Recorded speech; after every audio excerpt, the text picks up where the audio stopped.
He is an ambassador of the land of Mordor, a lieutenant of the Tower of Barad-Dur. His name is not known, for he himself doesn't even remember. He calls himself the Mouth of Sauron. Before we get into any detail of his life itself, I'm going to read you a passage of the Return of the King, Book 5, Chapter 10, The Black Gate opens.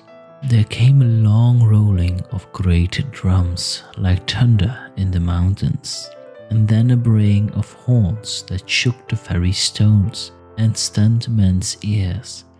And thereupon the door of the Black Gate was thrown open with a great clang, and out of it there came an embassy from the Dark Tower.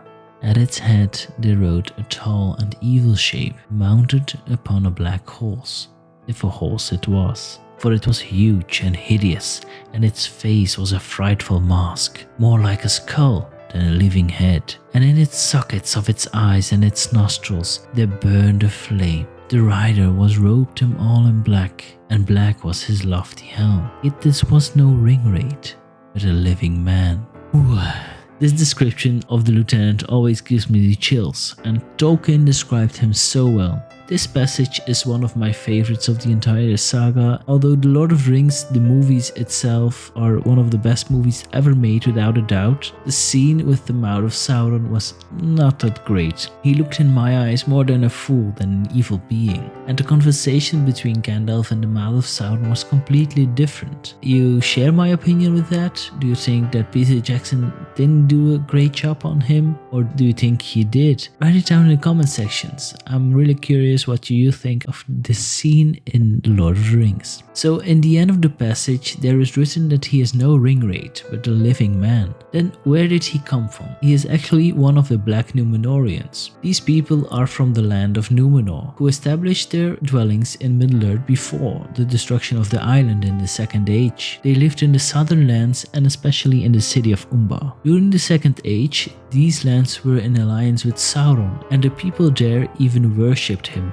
Later, in the Third Age, they kept their alliance with Mordor. Not only because they used to earlier, because they saw Sauron as a god, but also because they were at war with Gondor. When Sauron rebuilt the Tower of Barad-Dur in the year 2951 of the Third Age in Mordor, the Mouth of Sauron entered the service of the Dark Tower, and through cunning he got promoted to lieutenant. And he learned great sorcery. He knew so much of the mind of Sauron and was more cruel than any orc. Sauron himself didn't like to be his name spoken or written down, and as a servant, having Sauron in your title like the Mouth of Sauron wouldn't be happening. So he probably only used that name when he went as an ambassador to another land, to let the people know who he actually represents. We see him die in the movies, but in the book it wasn't like that. As a herald, you don't get to be assailed when you are in discussion with another. But Gandalf told him not to worry, because they weren't there for him, they were there for Sauron. After Gandalf declined his offer, he returned to Mordor,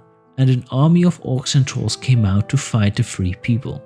He probably died a little bit later when the Tower of Barad-Dur was destroyed in the year 3019, but that I don't really know. If you want to have a movie to book comparison of the Mouth of Sauron, then you write it down in the comment section. As I have said in a previous video about Gimli, one of the reasons that he and his father Glóin went to Rivendell was to warn Bilbo. A messenger came at the gate of Erebor asking for King Dain. He demanded news of Bilbo Baggins in exchange for the remaining dwarven rings of power. That messenger came in the name of Sauron, and although it is not confirmed, that could possibly be the Mouth of Sauron, who was sent as an ambassador of Mordor. It could also be one of the ringwraiths. But in my opinion, it would probably be the lieutenant. He would have been more diplomatic during the conversation with King Dain. So there you have it, the life of the lieutenant of Barad-Dur. A very interesting character, although we don't know very much about him. I think he is one great character that Tolkien created. The halfling was dear to thee, I see. Know that he suffered greatly at the hands of his host.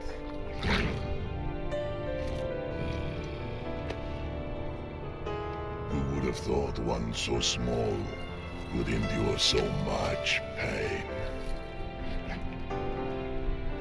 And he did, Gandalf. So why don't you help this halfling by hitting that subscribe button and hitting that bell icon while you're at it, so you don't miss any new videos. And if you really enjoyed this video, smash that like button so hard that Mount Doom would erupt. So thank you so much for watching, and if you are wondering for what other reason Gimli and Gloin went to Rivendell, then you better click this next video. Bye bye.